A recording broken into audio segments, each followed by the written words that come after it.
Welcome everybody. Welcome. Hey everybody, how's it going? And Jamal, I don't speak that language, but welcome. Good afternoon. Philip, Mark, Rob, Wade, Jamal, Don, Kenneth, Goose, Rex, John, Laura, James, Indy, good to have you. John, Mary, Andre, Dave, Rosalind, glad to have everybody. We have got the Bitcoin halving coming up this Friday. Kind of excited just to see what happens. And it's not just about this week, though. Not just about this week. It's about what's going to happen over the next, say, 12 to 18 months.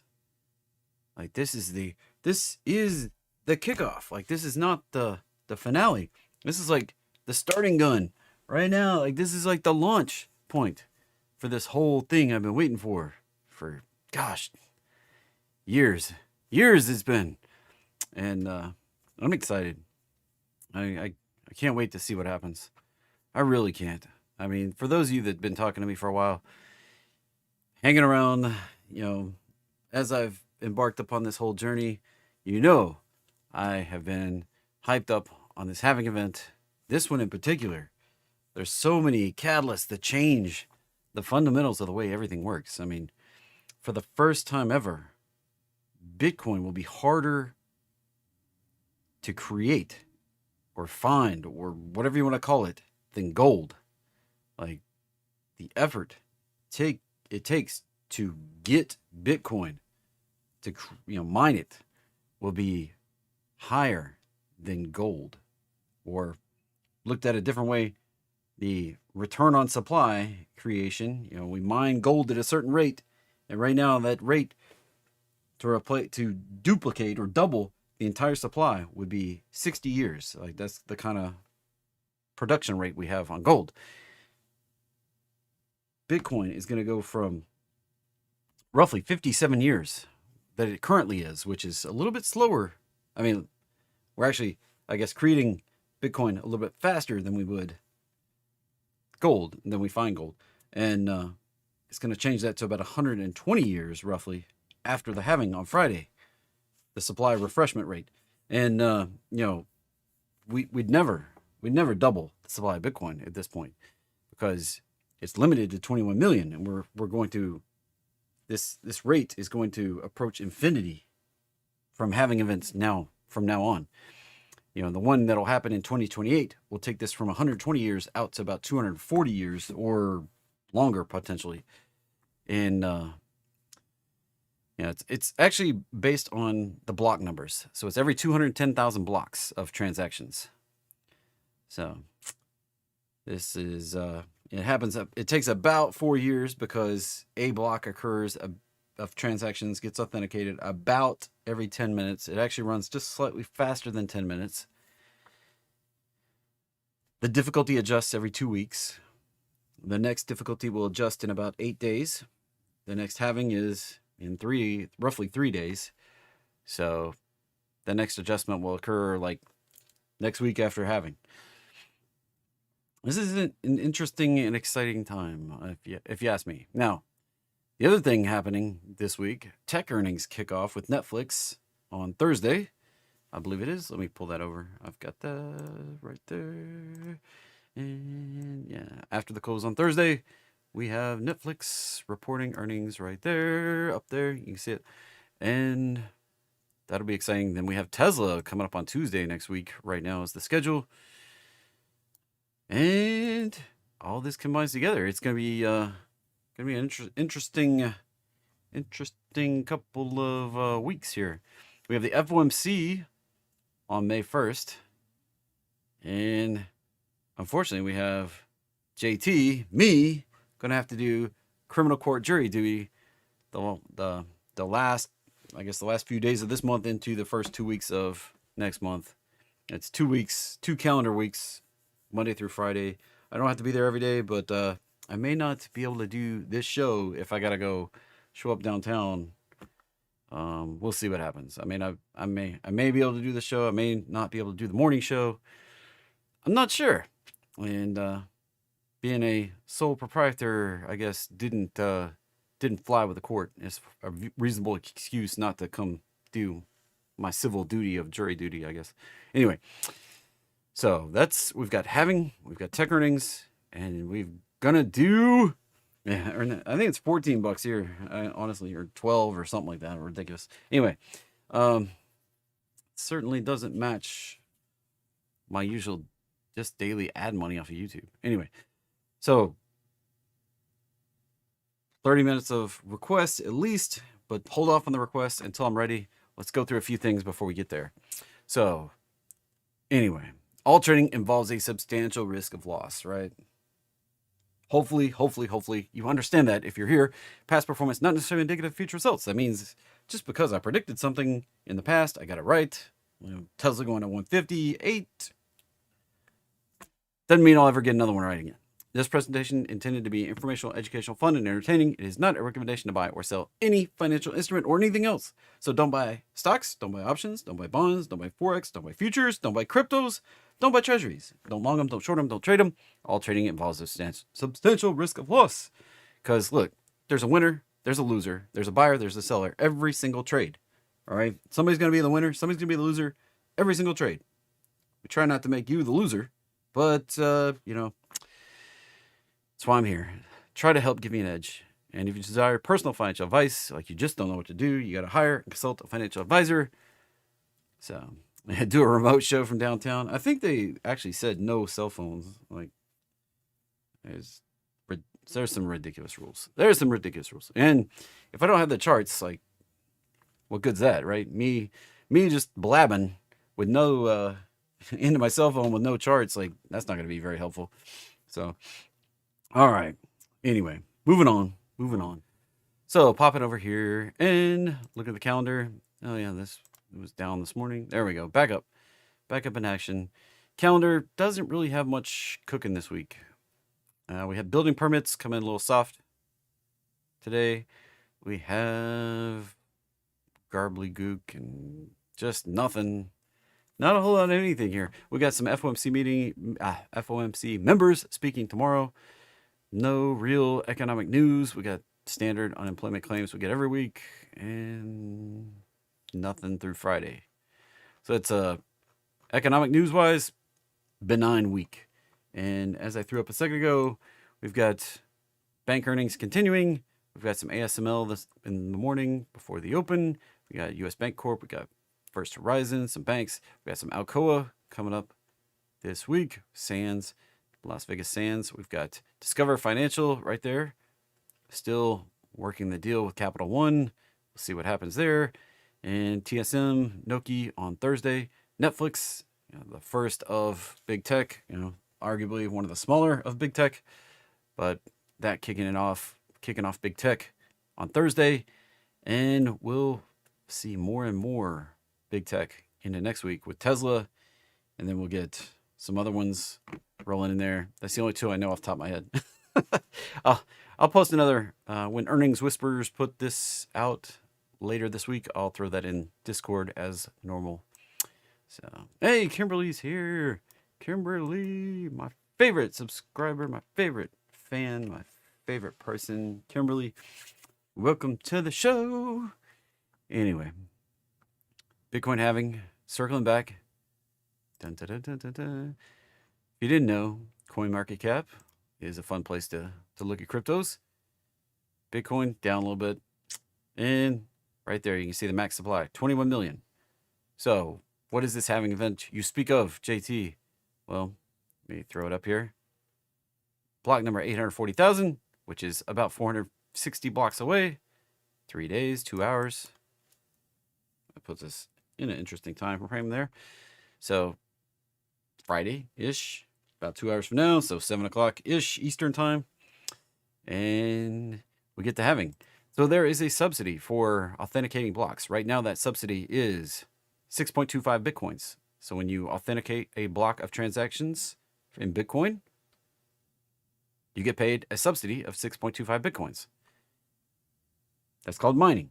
When you mine out the blocks, you authenticate the transactions, you get paid 6.25 Bitcoins. Now, at block number 840,001, that subsidy magically cuts from 6.25 down to 3.125. That's the new subsidy for authenticating a block of transactions on Bitcoin. You've heard this blockchain junk. You've heard this cryptocurrency junk. Well, you use cryptography to authenticate blocks of transactions, blockchain, and each block in the chain is reliant on all the prior blocks back to the beginning. So we're now on block number 839,542 is the last one that has been authenticated. When we get to 840,000, that subsidy will drop to 3.125 Bitcoins instead of 6.25 that it currently is. So you can see right here, there were transaction fees of 0.476 Bitcoins for this block right here 3 minutes ago. The subsidy fee, 6.25, add those together. So the payout for this block was 6.726 Bitcoins right there. All right. That was the block that was expected to happen. This was the actual block, and there's some differences between the expected and the actual. That's just the way the chain works. Transactions that didn't get included get bumped into future transactions, and compared to what we were seeing the last couple days, there are very few transactions sitting here. We were seeing thousands of transactions, like literally 3,000 and 4,000 sitting here waiting. And right now, there's only 400, 300, 400, 400, 100, 1,200. Why are these sitting out here? Because they're cheapos. They're not willing to pay much to be in them included. All the way down to 3 Satoshis per virtual byte down here. So the cheaper you are, the less you're willing to pay for transactions, the longer you have to wait. If you're willing to pay the going rate, upwards of 23 Satoshis per virtual byte right now, about $2 per virtual byte, you can get your transaction approved pretty fast. If you're a cheapo, you're only willing to pay pennies on the dollar, it'll take you a while. There's 149,000 transactions waiting out here with as little as 1 Satoshi per virtual byte. May or may not ever happen for them. All these transactions will get cleared first. So, and in lieu of banking fees, that's the way Bitcoin works. Like, you pay to get your transaction verified. All right. There you go. There we go. Yeah, it's happening. I mean, it's happening. Whether you want it to or not, this is probably going to happen. And we're running, if we look at the difficulty, we're actually running ahead of schedule here, 25 blocks ahead. By the time we get out here on 3 more days, we may be 100 blocks ahead, quite possibly. This was running behind for the first several days. Now it's actually running ahead, which means in 7 days, the difficulty will increase. Now, roughly every 2,500 blocks, which takes about 14 days. It's not 25, it's roughly 25. It's, let's see, there were 863, and I think it's, roughly 2,000 blocks, I guess. 2,000, roughly 2,000 blocks. So every 2,000 blocks-ish, which is about 14 days, we adjust the difficulty, and that's what this is right here. When we're running ahead of the 10 minutes, we make the difficulty harder, and you might be wondering, well, JT, what's the difficulty, right? This number right here. So when we talk about difficulty and adjusting the difficulty, this number right here, this crazy big number, and I'll have to pop it open and paste it somewhere where we can see it. Give me a second. Let's go to TradingView. Just pan down, pan over in a blank spot, put the text in here, and we paste it in here. There you go. That's the last. This is the number that miners are looking for to authenticate a block right here. Now, the number of zeros on the beginning here, these are actually hexadecimal, so they represent 16 bits, I think. And the number of bits in the front here, this is actually a 256-bit long number. The number of bits that are required to be in front here that are required to be 0, is the difficulty. So when they make it harder, they bump the number of bits that have to be 0. So if this guy, the super hardest, it'd be all the way down here, would have to be 0. Now, when it gets easier, it means less of these have to be 0 to make the transaction work. And that's how, the long and the short of how authenticating blocks of transactions work. So they're sitting here guessing hashes and running SHA-256 against the transactions and the prior transactions. They're hashing it all together, trying to guess a number that they hash together with this that creates this number that fits. This is the hash number for that block right there. The leading zeros is what you have to have. So that's it's kind of a simplified version of how it works. So if you didn't know, there you go. That's crash course in the nerdiness of Bitcoin. And there we are. It's coming. You can just go to bitcoinhalving.com. That's what this is right here. If you want a slick countdown, there's lots of other ones. I think Cointelegraph runs another pretty slick one. Right here. Yeah, they got one right here. Roughly April 19th. It's estimated because it's based on the blocks, not on time. All right. It's happening, sweetheart. This is mempool.space. Kind of lets you see the blocks of transactions. Fun way to look at it. And you can see who it was. Well, you can see what pool it was that found the last blocks back here. Somewhere in here, we were seeing Mara hit several times last few days ago. And right there's Mara. You can see them rolling in here. They're actually doing pretty good right now. Most of their hash rate is going to be online and in this pool right now. I think they've been fluctuating around where their machines are hooked up to. Right now, they're mostly in here. 21.4 exahash. Not too bad. You can see the last blocks they've found down here. Rolling on, rolling on. All right. Any questions? You can let me know in the chat. Otherwise, that covers the two major topics. So popping into trades, what we're all here for. I mean, who don't want to talk about trades? That's what we do, right? That's how we make the money. Some of us anyway. This is entertaining, remember. So we trying to chop around all day. Right here on support. Ugh. That wasn't fun. We need to get off this. So we may need one more push lower. One more little spike down. So maybe 50-20 right there, that extension, that kind of confluence of fibs right there. We may need one more little push down before we can be done with this current move. And then we start on a possible corrective move back up. Could take us back up to, let's remove a few fib lines and clean it up a little bit. Let's clean her up. So if we run down from this high down to this low, this 618 right here, potentially where we might bounce to off of that 520 area. They come right back up here around 5180-ish right now. And if that's corrective on the way up, 3 big waves, then we can expect another one of these taking us on down to 4,900. All right. Dun, dun, dun, dun, dun, dun, dun. And more Alyssa, if you haven't been around, you haven't been following me for a couple of years, I expected volatility into the Bitcoin halving. And I think the halving itself, probably a nothing burger, a sell the news event, which is kind of what we're seeing.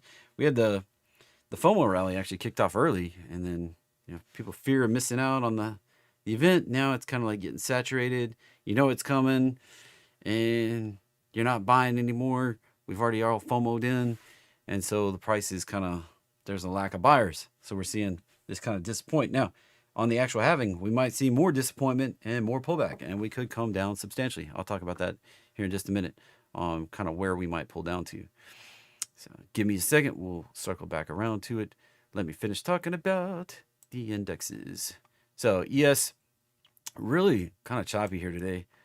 This is the S&P 500 futures. Why do I like that? Because they trade almost 24/7. They're closed from 5 to 6 p.m. during the week, and then it'll be back open at 6 p.m. Eastern here in just 40 minutes. And then we'll see what the overnight action does. But today we kind of dropped off and sat here. Or I guess yesterday we dropped off. Today we just kind of sat here, just chopping. Nothing really fun and exciting happened all day. NQ put an upward slant on the chop, but still not much. Didn't even go up to the 30-minute roadmap line on either chart. Russell continued its down from into the open, I guess you might say, and then retraced a bit. Just kind of all of those pretty flat. You know, ES was down 11, NQ up 5, which for something that usually moves a couple hundred points a day, that's virtually exactly flat. And then Russell was down 8 points, which is, 0.4%. ES was down 0.2%. Oil kind of flat itself too. Like everything was just kind of boring. Like I guess we were all waiting for something, waiting for whatever it is. I don't know. Israel to attack Iran back, which will probably just happen in the quiet of the night and nobody will know.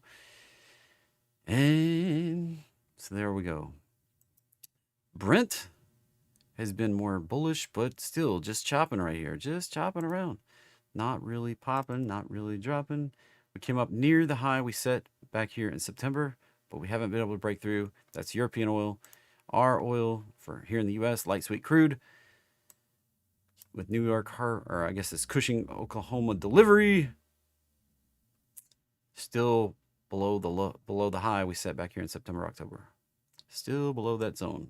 Once we break above that, it's game on to test the 618 of the whole big drop from the high we set back here in March of 22 to the low we set back here in May of 23.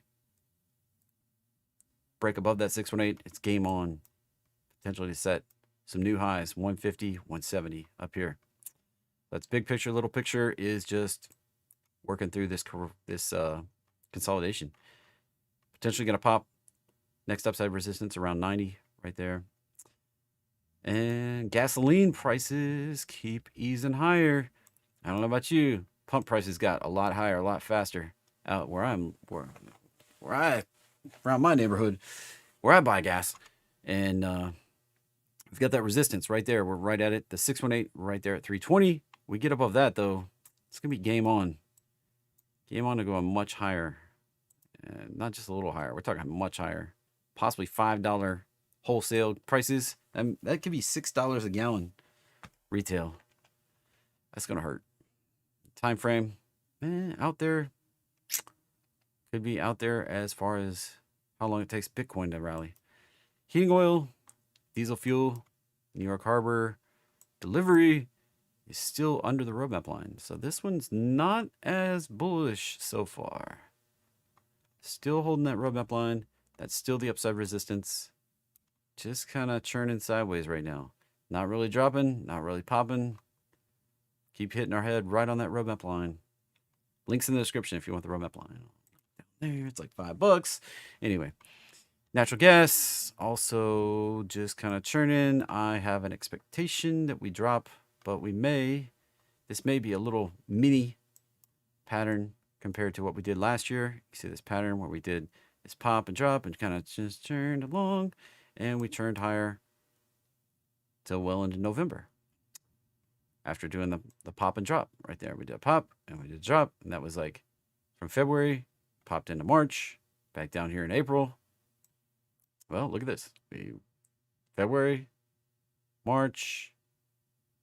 Are we going to hit the bottom again in April and then drift higher and then drop again November, December, January? Just on a smaller scale? Maybe. Natural gas doesn't look very interesting for this foreseeable future for me.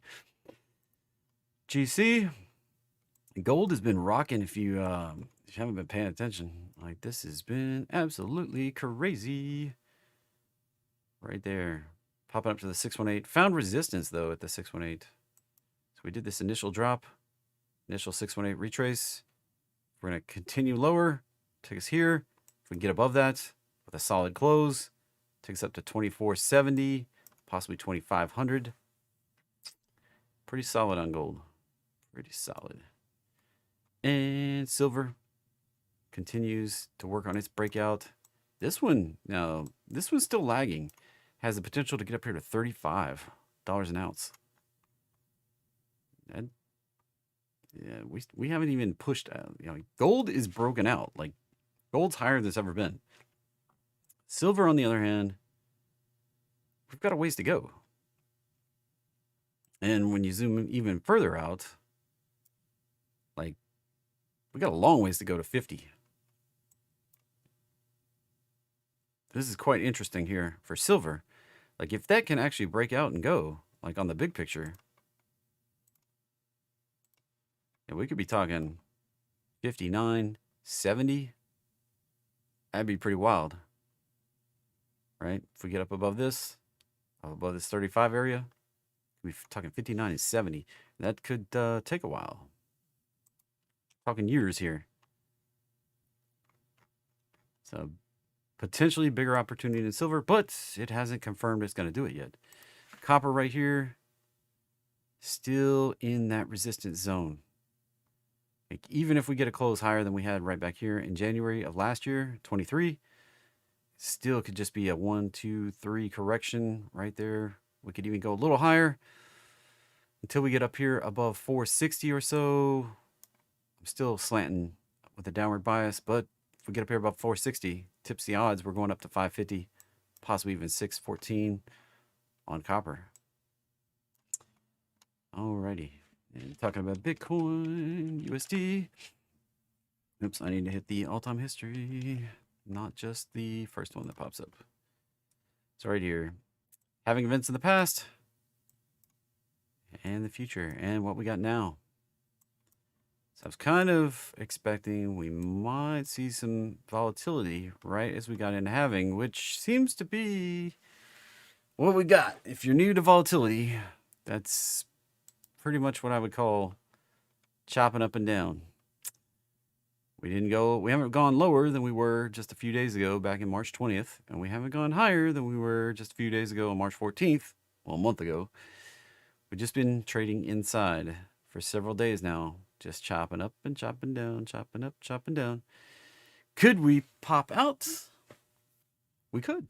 Could we pop out down to the bottom, down to the roadmap line? We very well could. This is support right down here. Right down in the zone. And the upside resistance, first at 77, next at 81, 82. And then we look at the bigger picture. We're highly likely to go tag 83,000 and then 101,000. And then ultimately, we'll probably do 15 to 20x what the low was down here, which that was around 15.7. So we're looking at 157,000. That would be 10x, and 20x would be 320,000 roughly. So I guess 318, yeah, 314, yeah, somewhere right there, 314,000. That's the targets are up there, but halving runs don't occur at halving. All right, that's why I've got them drawn back here. Look. The halving run happens 12 to 18 months after halving typically. Let's kind of look at this right here. You see where the halving run took place here? This was halving back in May 2020, the last one.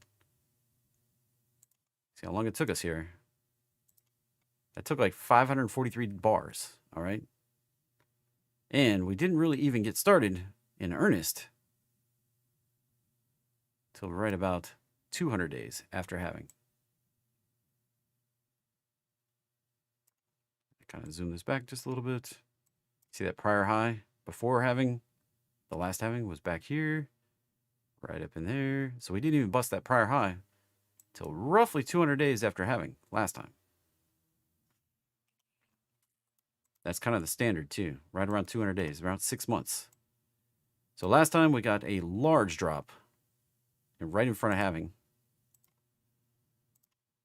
Now, arguably, our current one is right in the face of halving since we're only 3 days out. That was like a 60% drop right there. If we come over here and look at what a 60% drop right now would be off of that high, market tends to do the similar kind of things. Like we could be on down here, 32. That would hurt everybody, right? Nobody's expecting 32. Yikes. Now we could rally on up here first, and we could do a crazy spike in the next couple days. 10,000 point days are not out of the normal for Bitcoin. 10,000 would put us up at 73, right back near the all-time high. We could do a 15,000 right up to the target. All right, these are not like, that is volatility. I'm telling you. All right, crazy big moves, and you'd be like, JT, come on now, 10,000 point day. Look right here. These were almost 10,000 point candles back here. Some of these. All right, and we just have to go back in time too. Over here, we saw some crazy big moves. Crazy big candles. Look at that. 8,000, 9,000. And that was on the last halving. Now, look time before that. These charts look a lot the same over and over. Look at that. Look at that run. We'll pull this back where we can see the peak before. Roughly, that was the halving right there. The peak took us about 200 days to set a new high right there, right? 240 days. Now, we actually made a new high in front of having this unusual this time, something different. And then the Genesis block back here. We had a spike after the Genesis. Then we had a crypto winter. Then we had a halving event. Then we had a spike, a retrace, a crypto winter. Well, spike, retrace, crypto winter. Halving, spike, crypto winter, spike, crypto winter. We're going to get a spike, probably last 12 to 18 months on the next run. Then crypto winter, probably out in 26. Probably come back down to this zone right here, right around 60,000 after we get way up there. So it's all about time frame. What time frame are you in this for? Like the Bitcoin that I've mined, I have like a 12-year hold horizon or longer. All right, I'm holding in the 2030s. I've already decided that. No matter what happens, probably holding out the 2030s. Probably where we'll probably see Bitcoin the first time hit 1 million. Now, we're probably going to come back down in this zone. It'll probably be out in 2026. You want to pop this out to a weekly chart. We're probably going to do another crypto winter into 26, 27 before we do the next halving in 28, probably somewhere around February, March 28. Then we'll rally into 2030 possibly. Then we'll come back down 2030 to 2031, another crypto winter, 2032, halving after that. Cycle repeats and repeats. All right.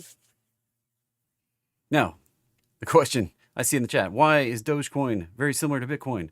Well, look right here. This is the, like I said a minute ago, this is one of my favorite places to look at this. Look at this.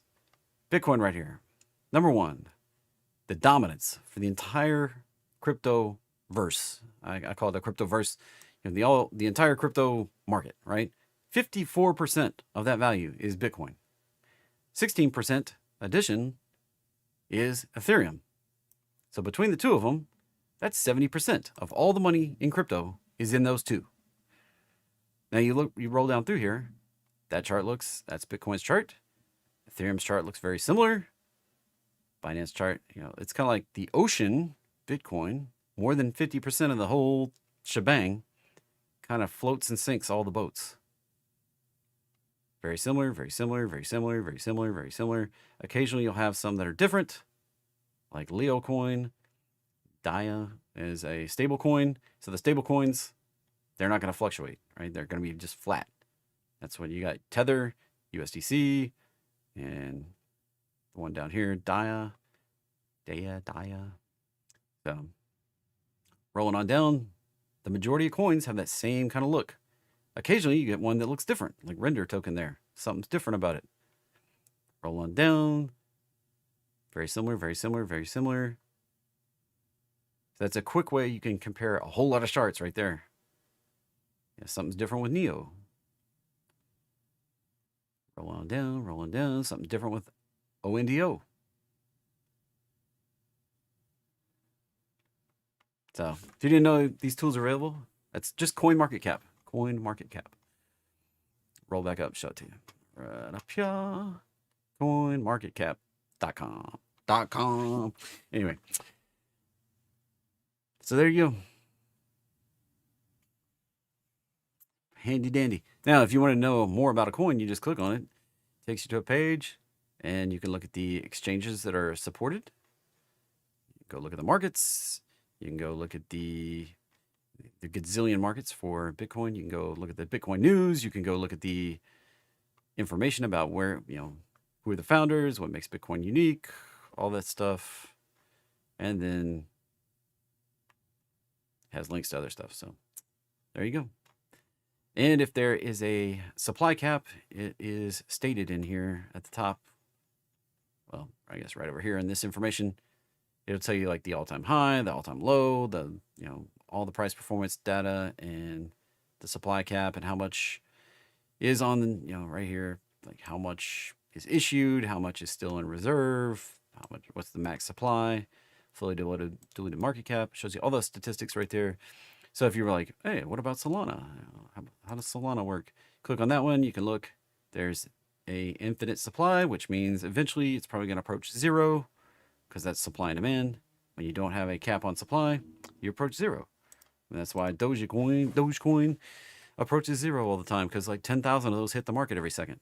So people have to buy 10,000 Doge just to keep price stable. Either buy or not sell.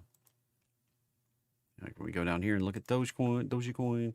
Why does this keep approaching zero over the long term? Because, well, infinite supply. When you have 10,000 of them every couple minutes pop on the market, that's a lot of money just to keep the price the same. Supply and demand. Basic tenet of supply and demand. Now, notably, Ethereum, Ether up here, while they are currently burning, they used to be expanding supply. There is no supply cap. They can just willy-nilly decide to expand the supply. You may be like, well, they have to vote on it. No, they don't really have to vote on it. If Vitalik Van Buren decides to expand the supply, it's going to start growing again. And he decided they were going to shrink the supply, so it started shrinking. And that's one reason why the SEC, Securities Exchange Commission of the United States, may classify Ethereum as a security instead of the current status as a commodity. And that would put into jeopardy the potential spot ETFs that would be approved next month. So looking at Ethereum really quickly, Ether USD. Zoom this back up, change back to a daily. We tagged the roadmap line and not showing a lot of strength here. If we get below the roadmap line, that could take us on down. And if the US were to classify this as a security, we may see a knee-jerk reaction back down here to the extension, somewhere around 400 to 800. Could be where it goes to. You may be like, oh, no way, JT, don't say that.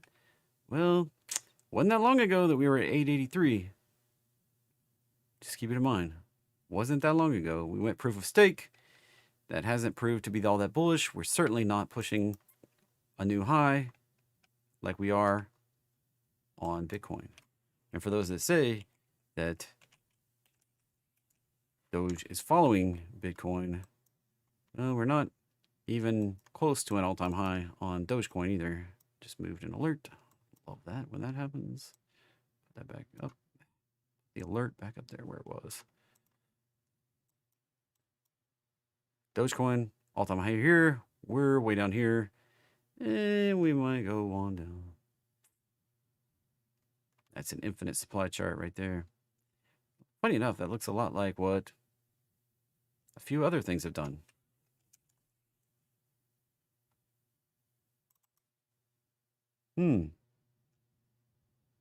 GME looks a lot the same.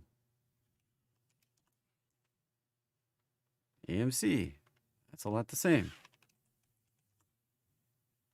Look, that's even doing the little spike that Doge is doing. Funny, huh? That's the bubble pattern right there. Anyway. All right. We'll take requests now. And so here's the rules. Before you just go at it, one ticker per person, per request. If you give me a whole bunch of tickers, I'm going to skip you. Put them in capitals. And if you're requesting like a crypto or a Forex or something like that, give me a ticker I can look up on TradingView. Make it easy on me. Don't just tell me the name of the crypto. Give me like BTC USD or, SOL USD or, something along those lines so I can type it in. Easy enough. There's a lot going on. And then give 2 or 3 people a chance to go before you hit me again. So don't just go, I'm going to make a request, somebody else. I'm going to make a request, somebody else. I'm going to give a few people a chance to go. I'll go as long as I possibly can before I have to go to the bathroom or I get hungry or whatever. And there you go. All right. So ready, set, go. And CMG from Wade. And it's sitting up here at the targets. Not much to say. It's just way up here extended. And could we go higher? Absolutely. We do have a stock split coming up here later in June. 50 for 1. Put it back down where normal people can invest because buying $3,000 a share is a little tough for people to swallow right now. So that limits the number of players. Yeah. Not bullish, not bearish, not nothing. Bit is just kind of hanging. This is a real estate investment trust type thing. Income trust, excuse me, not real estate investment. It's an income trust. And this is for people that would be interested in trading this kind of thing, that you get a high dividend payout. So this is not really one that follows the price pattern so much. It kind of does, but kind of doesn't. If you look at it on an adjusted basis, we're just coming back to the roadmap line here. You have to take into account the dividends on these high dividend payers. And this one pays a rate. Let's see, where was it? Dividend payout, roughly 10%, 9.8%. And checking out the cost basis, if it has one, it doesn't show one. A little bit different analysis on these, but this is kind of hanging in a channel.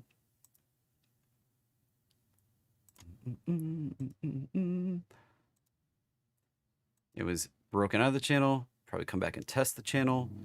And if it stays out, good. If it stays back, comes back in, it'll probably resume this upward trajectory with the adjustment. Without the adjustment, it's hard to see that. So you have to adjust them for dividend payout on ones like this. All right, next up,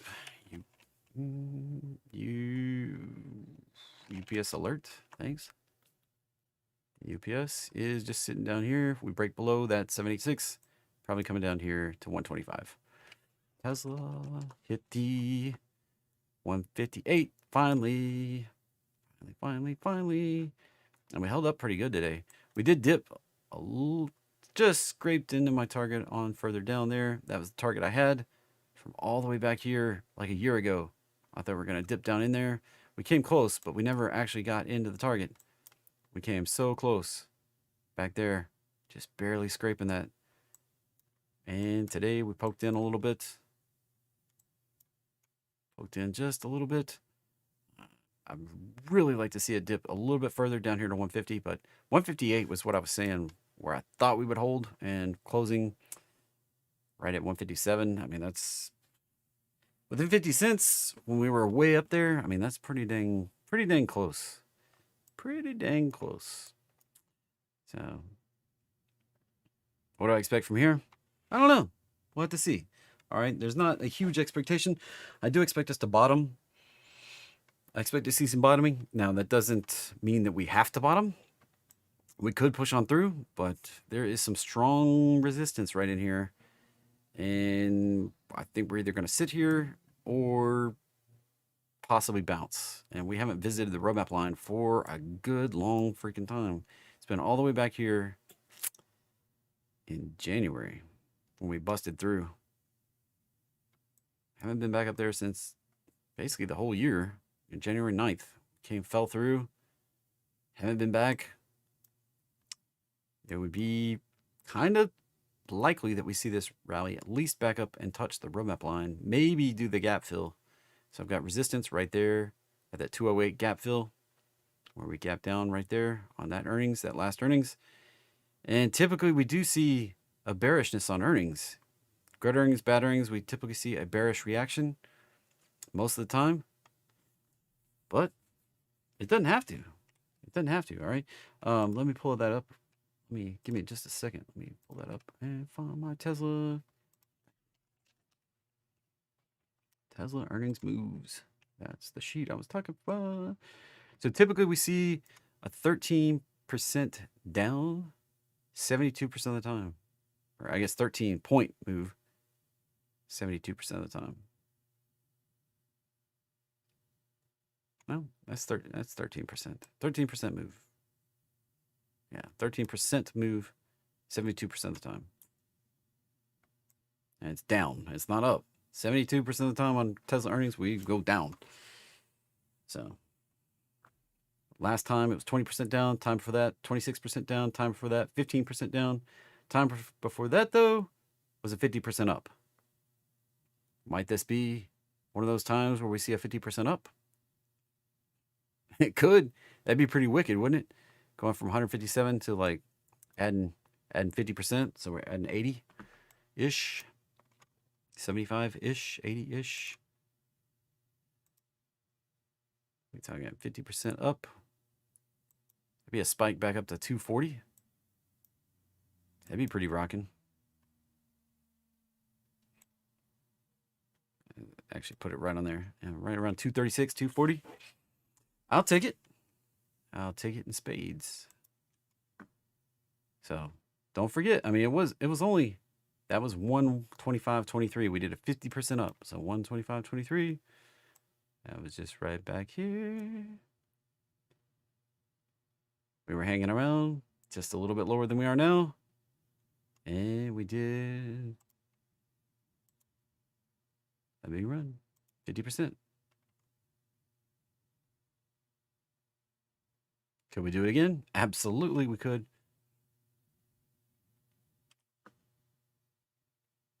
Now, this one arguably had a uptrend going a little bit into earnings. We could, if we rally the next few days, it's kind of the tell that we may get that kind of reaction. All right. Just throwing that out there as a potential. All right. Let's see. And I skipped I hit the roller button on the chat and it jumped. CRM. There we go. CRM. Coming back to the roadmap line. So close. Another few, support basically down here around 260, 265 right now. Kind of expected to hit it. If we hit it and hold supports, well, then the upside resistance would be up here at 300. And if we get above that, we're 70% likely 344. Now I've been using this roadmap bounce. I coded this thing up right here. Like, see these roadmap bounces? When we get a roadmap bounce on a daily for CRM, 81% likely to reach that 1272 with a profit factor of 4.2. That's pretty dang nice. So we're looking at if this actually dips in here, triggers that entry right there above the 618. That's like 81% likely to go tag that 1272 area right up there around 334. That's a high probability trade. And I've been doing more testing on this roadmap line bounce thing. It's looking like 77% of the time. I've been parroting 70% of the time we go hit this line. It's looking like more like 77% of the time we go hit that line after we do a roadmap line bounce. That's pretty strong. Pretty strong. So there's something to this thing. Something to it. Anyway, UCO. Right there. Conservative entry about 34.50. Conservative target 37. We came up just a bit shy of that. Still cooking here. 37 is conservative target.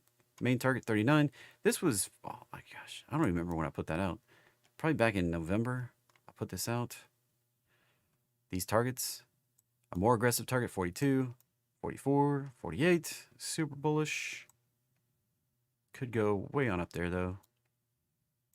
So there you go. Been bullish on this for a while. It just took a little bit to get going. COTI USD. Cody USD. Welcome, Dave. Don't recognize your name, but welcome to the party. Let's turn off the MRM bounce. That looks kind of ugly. Looks a lot like that Dogecoin chart. Below the roadmap line does not bode well for going higher. That high to that low. Resistance all the way up there at 56 cents. That's a long way up. That's a long way up. So, big picture, not looking super awesome. Smaller picture here. That high, that low. Resistance right there. Up there around 20 cents. If we can get above that 22-cent area, possibly 32, 39 on the upside. Otherwise, could go lower low because it's not that far away. 3 cents.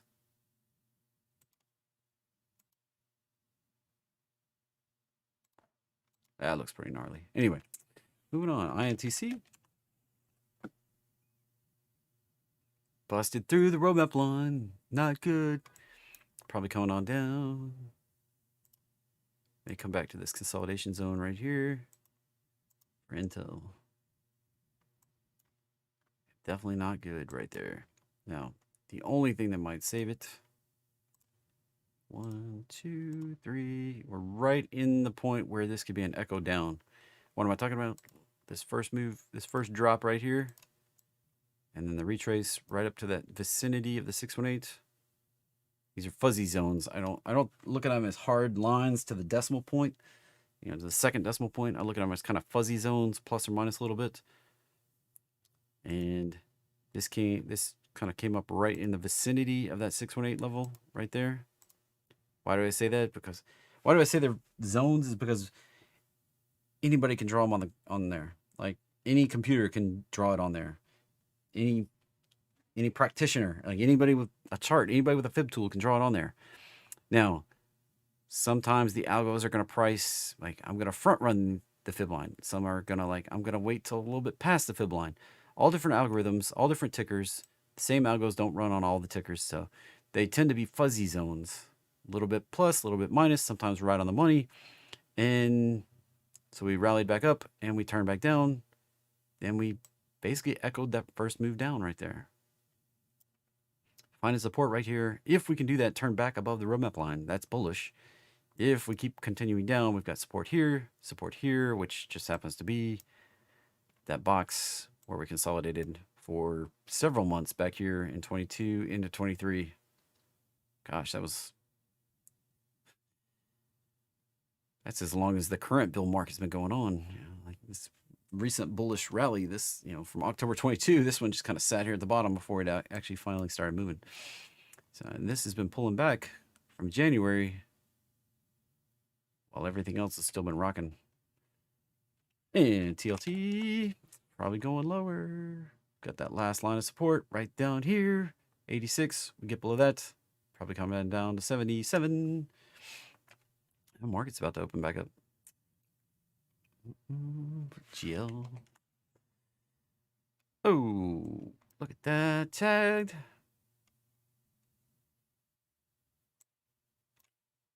Oh gosh, man. Right to the support, 37. Now, sometimes what we see is it bounce right off of that, rally up there, and go for another go.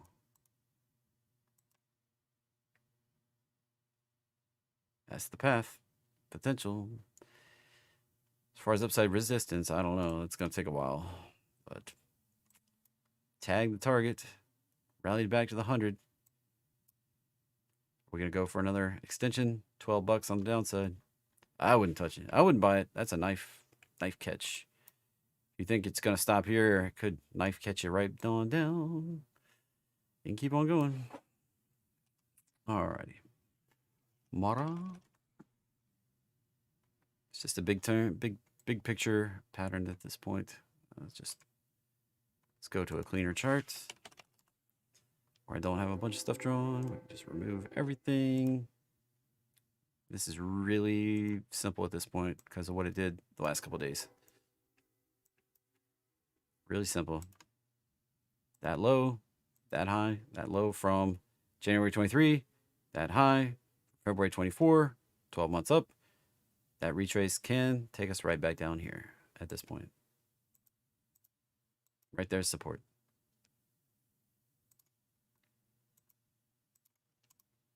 Between that 850 and $11 area, that's support. And you can find support anywhere above that and turn higher.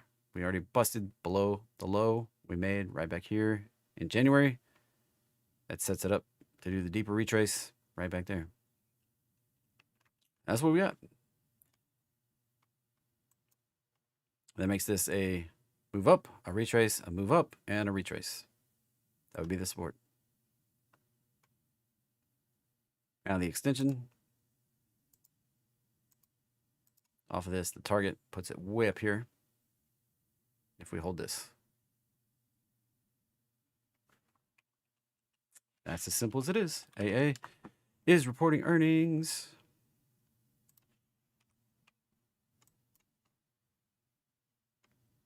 Right there.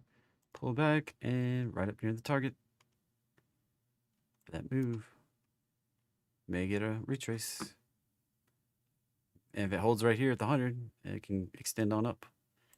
We kind of tag right at the 1272, so we could go tag the 1618 right there.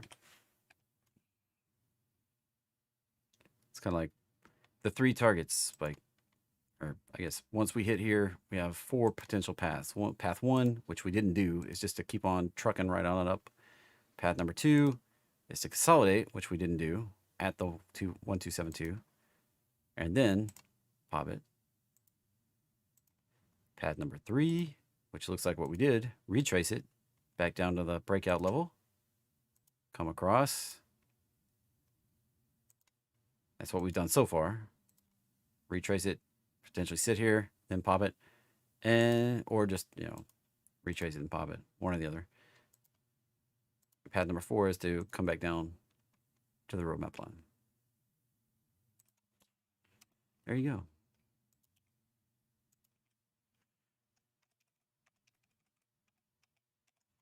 And for another example of that, Meta. Draw. Oh, it's on the other. Right here. Bigger picture pattern. This one's just drifting on up so far. Could fail and come back down. They can always fail. But that's the typical. We popped up here, drift higher to the 1618. Didn't consolidate. Didn't do that. Didn't do that. So, there you go. TSM. Yeah, it looks like it wants to. Like it's giving you caution. May retrace to the roadmap line. That actually has an interesting little. Look at this guy. Just jumping out at me. Probably not perfectly proportioned.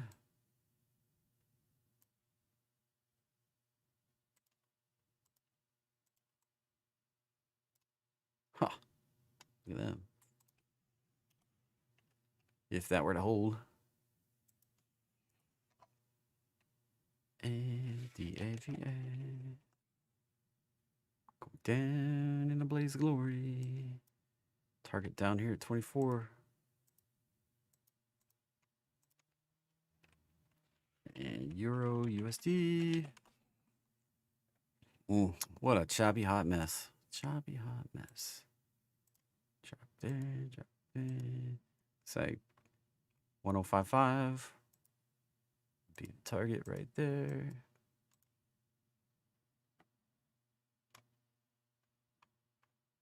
Could it find support before that? Maybe. It's already well. And missed a good opportunity at this point to bring some symmetry to that move. If it doesn't, just go ahead and dip in there. Be really similar to where it found support right here. And the market's open. Futures market's back open. So there you go. There's a euro dollar. ORCL.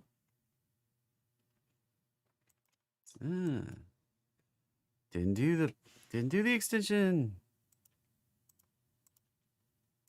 Coming on down to the roadmap line. Looking for support right here. Then we'll see what happens. That would basically fill that gap too. So we got the gap down, gap up resistance right there. Fill the gap.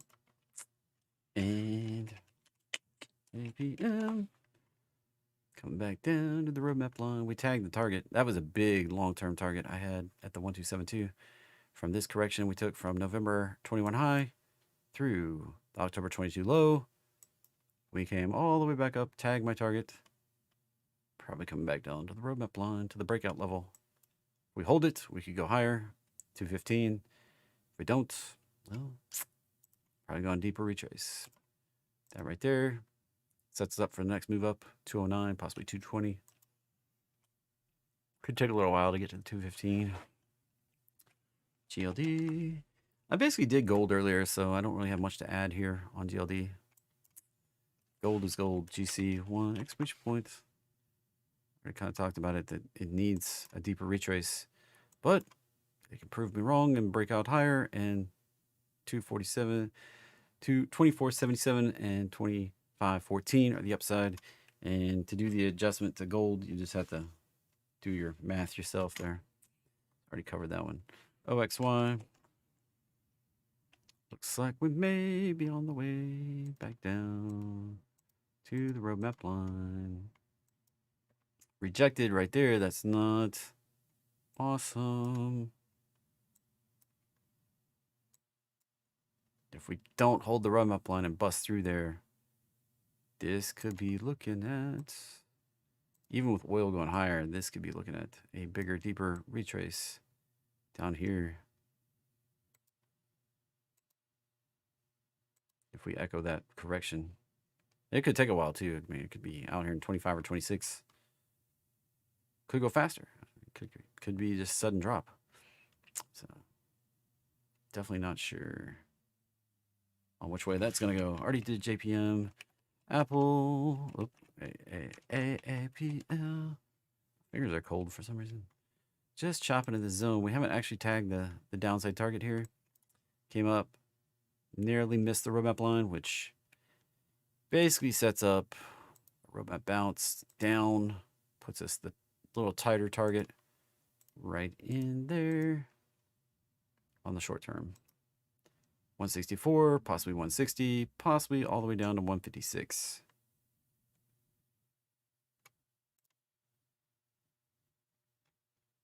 Now it doesn't have earnings until out here in May.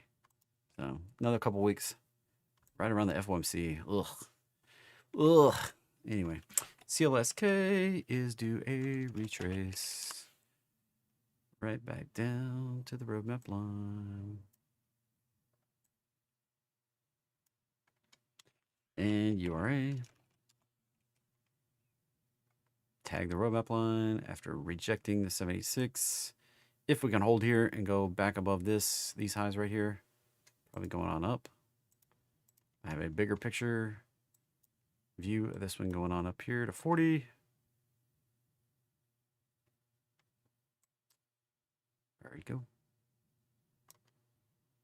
I've been selling calls on this for 35 and 40 for a long time. A long time. Like 2 years, long time. 3 years, long time. Anyway, almost 3 years. S-Bucks. Did I not do that already?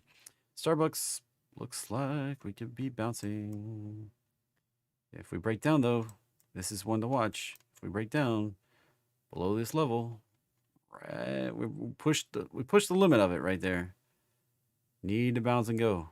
If we don't, if we get below this, down here below 84, odds are we're probably coming on down to 78, if not going for extension down to 56.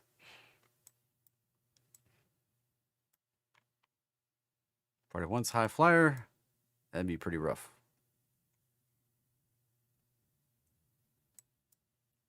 Cost has been unreliable since we basically reached the target back here in February. Did a little extra spike. Probably going to retrace it back down to the roadmap line based on the series of lower highs at this point. Right back down around 665. DT. Just churning. Support down here at 42. Resistance up here at 60. And the way this set up, potentially going on down to 20. And MS.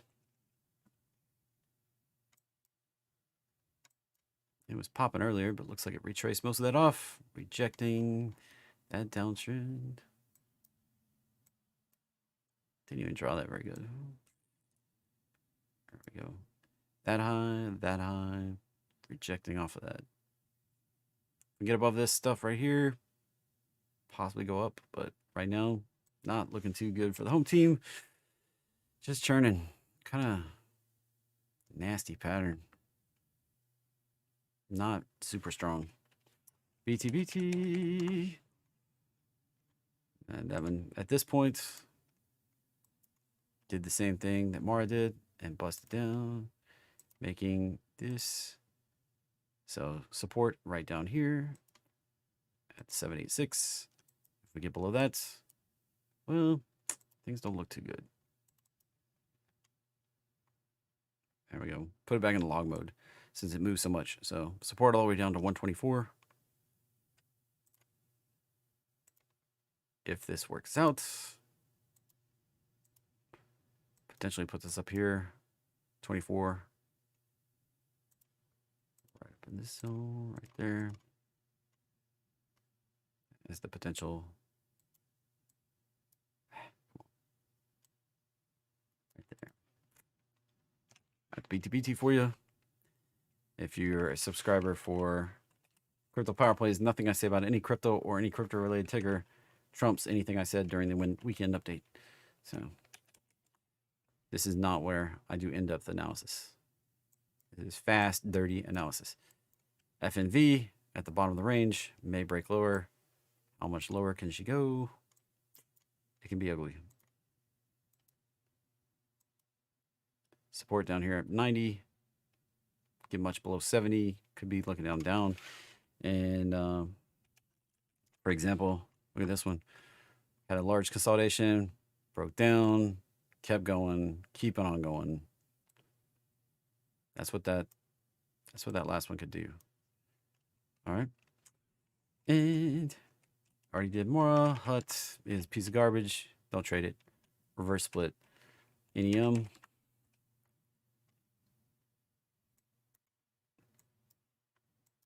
Is heading on down. I mean, that's lower highs right there. So this is one of those that if you believe it bounced off this 618, it's about time frame, right? If you're looking at the lower time frame, that's the downtrend of highs, and rejecting that high could go lower. Bigger picture, popped up, retraced to the 618, bouncing, resistance up here, and target potentially way on up here.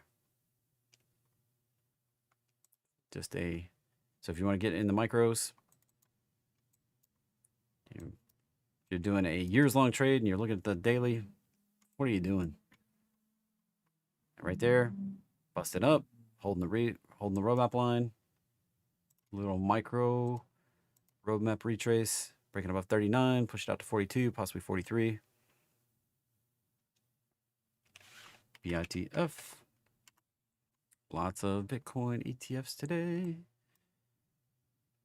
Bitfarms. Support down here.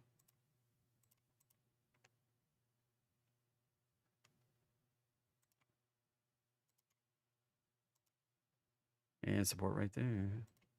If we break below this support, probably come down to this support. If we break that support, it might be going on down. That's similar to BT, and that's where I'm looking for it to hold. And just to refresh you on why I don't like HUT, this reverse split right here, 1 for 5, that's bearish. Probably going lower low. Probably going lower than we had right back here.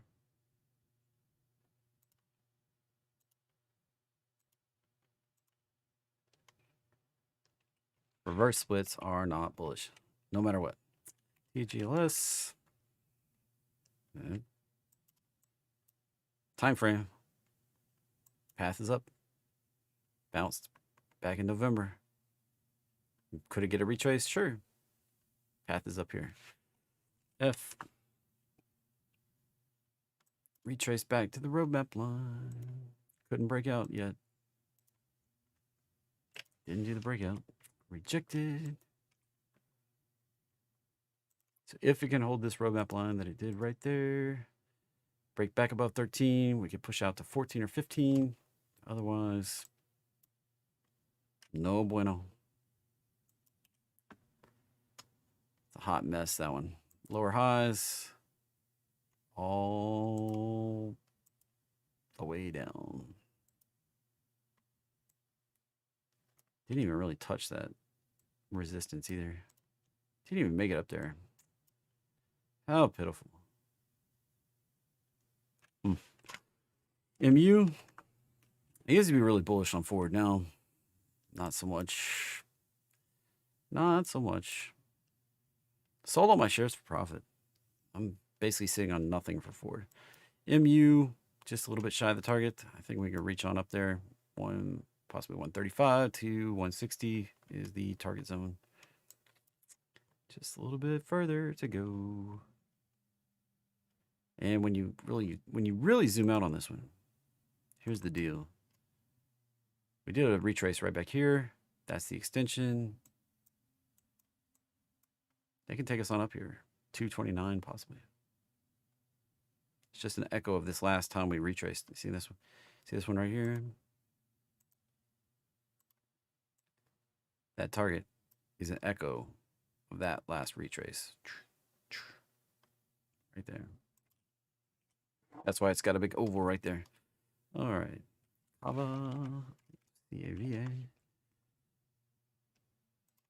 Back to the daily. It's been running up this uptrend at lows and broke through. Back tested. That's the first indication we're coming back to the roadmap line. So we were running on this uptrend out of lows where low, busted down through, back tested from the bottom, come down. That's usually what happens.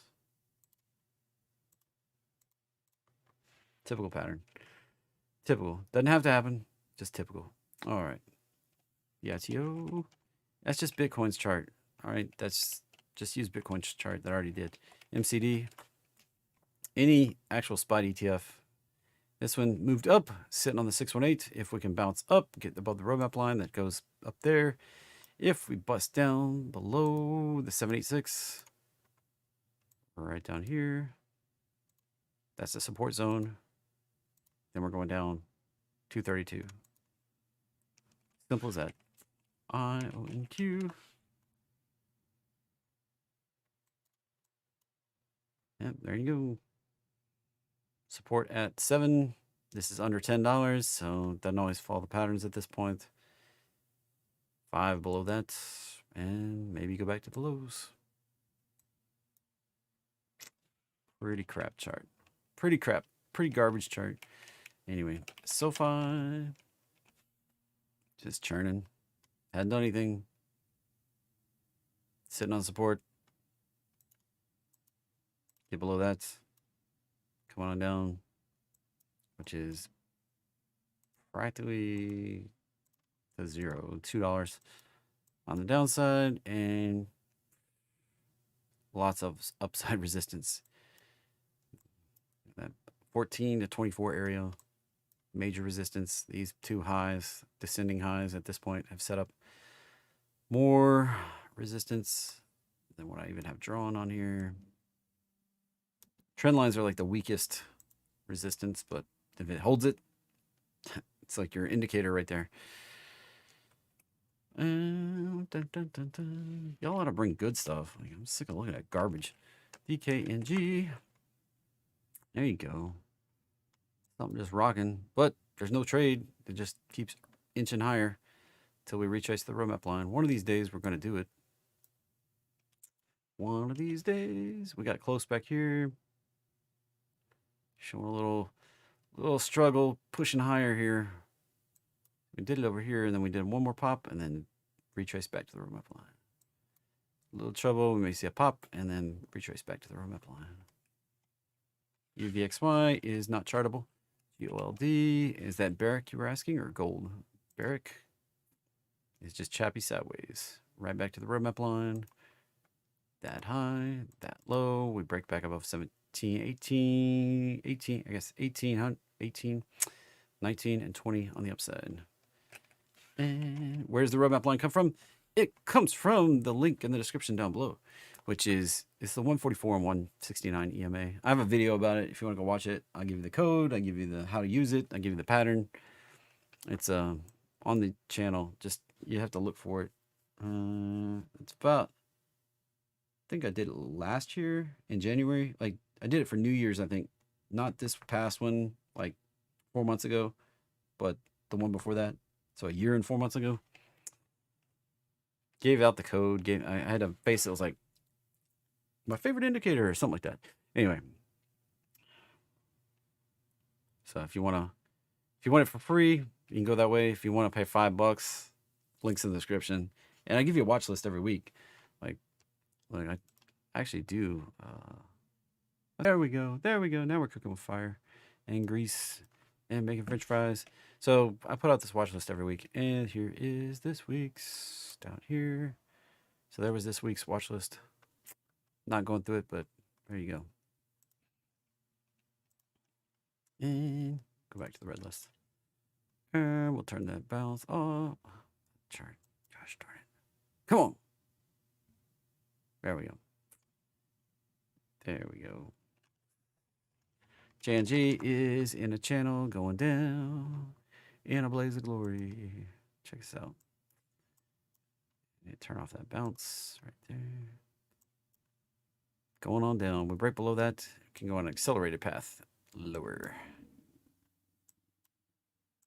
Does have earnings coming up right there. The 16th of July. Had earnings, I guess, today.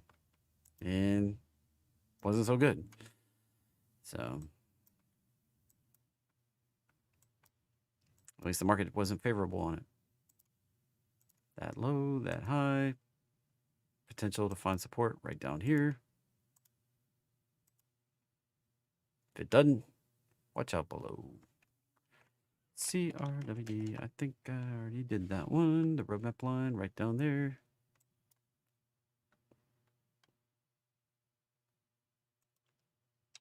Bigger picture up, but looks like we're going to do a retrace first.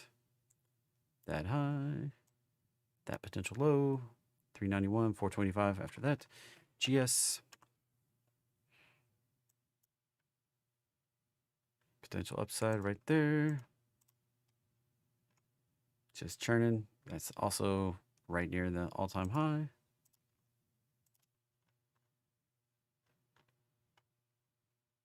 BITO.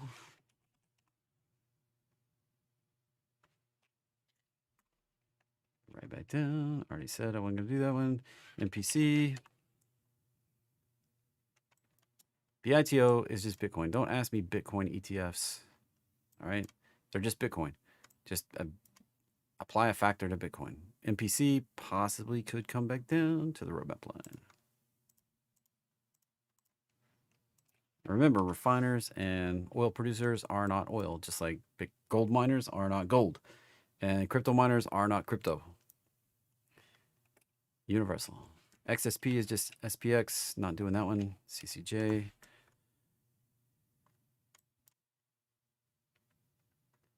Is right here. XSP is literally 1/10 SPX, and I already did SPX. So CCJ looks like it come back here. Could hold here and pop. We came up shy of the target, so it could hold right there where it is and go for the 1272 or the 1618. And PHM right there.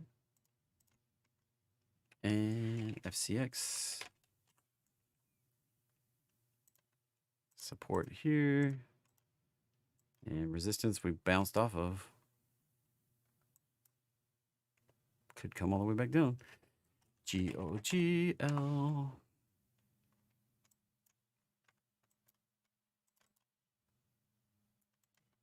This one did this. Bounce right there. Hit the target. There's no high probability anything at this point. 4 paths. Didn't do path A. Didn't do path B. Possibly doing path 3. Retrace. Then we can either sit sideways or bounce. Do the wrong thing. So we can either sit sideways for a little bit and then go up, or just go up right there. Or if we don't hold, we can come on down to the roadmap line. That's path 4. Didn't do path 1 or 2. AAL. At the bottom of the range, if we get below it, back to the all-time lows. Back to the lows, right down there. And at this point, could go on an extension. Down here at 9. SLV. Basically already did silver. Here's the targets, 27, 29. In the short term, bigger term, 31, 35. And TKO. Rallied up, 618 resistance. Just took a little longer to get here. Potentially going down here. If we can't get above that resistance. If we get above that resistance, potential to come up here. All right. SCHW. Potential to rally up here. Resistance at 74, 78, 84, all-time high, and ultimately the extension on up there. All right. Dear Jeffrey, you have an old video with your wife, and there we can learn how you create that wonderful roadmap. Well, you got the list from there. Actual indicator I have is new, like I have it newer, and I actually show you how to work it, so it's on there. Dun, dun, dun, dun, dun. I taught her how to use it. She could make the list if she wanted to. All right. BA. Close to the bottom. See what happens. And FNV. Looks pretty crap. Why you want to mess with that? It hasn't gone anywhere in 4 years. Why would you want to mess with that? But now is the time that it's gonna move. No. Don't waste your time. Wait till it starts moving. Don't think that now's the time. All right. It's a fool's errand. I mean, sure, you can trade it back up, make $40. It's not what that's not what I'm after. All right. That's not the way I trade. And what happens if we break down? Like, what happens if it sits in a years-long correction and then all of a sudden it goes, ooh. Yeah, don't get stuck in that one. Don't mess with that. LMT. Nothing. Another years-long correction. How long do you want to wait? I don't want to wait. Possibly set up with a bearish potential too. BAYN. Down, down, down. There's no reason that's going to bounce. I mean, hate to break it to you. We're not even down to potentially the bottom yet. 22. Possibly lower. Possibly down here at 0. Yeah, pharma. That's pharma for you. And Levi.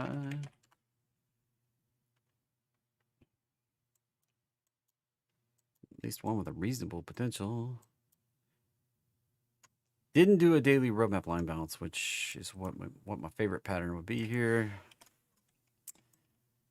But, yeah, we can't even, there's just nothing I can even Not that I can even draw off this. That makes sense. We came up and hit the 2618, retraced pretty violently.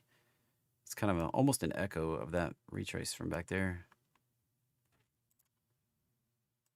I look for market echoes. Seeing that one right there is very similar in size right there, just a little bit bigger. So what can happen is we can see the same reaction out of it. Oop, grab the line, not the chart. Potential to go up here to 26. Potential, but that's not high probability. At this point, I would much rather just go for the 23 target right here. I want to break above 21, which is not much risk reward. It's just not my kind of, these aren't the things I go after. So SMCI is a garbage pile going lower eventually. I don't care what it did in the short term, probably coming down, back down. This is a prime example of this right here. When everybody's giving you stock tips, like when your gutter guy, your yard mower, when your stewardess is talking about SMCI and how that's the thing you got to be invested in, that's the time that you should watch out, because it's probably gonna do this over here. All right, everybody's not a genius. I promise you, the market will rip everybody that thinks they got it figured out and take all their money. Just ask GME.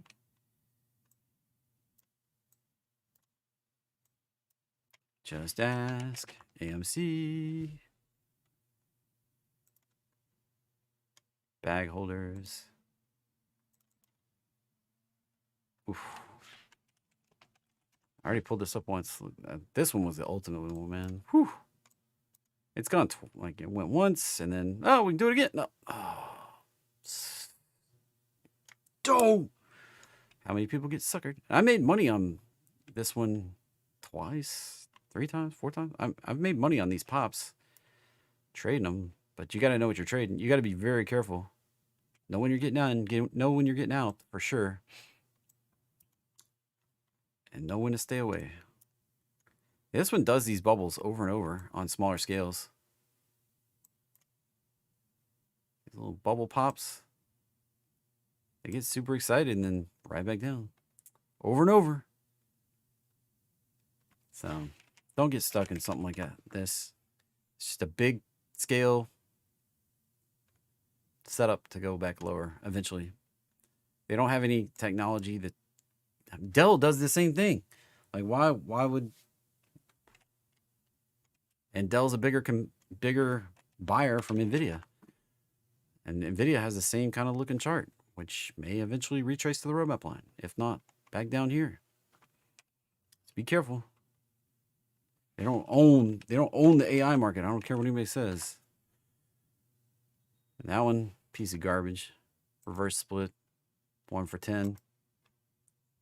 I mean, garbage. Lulu.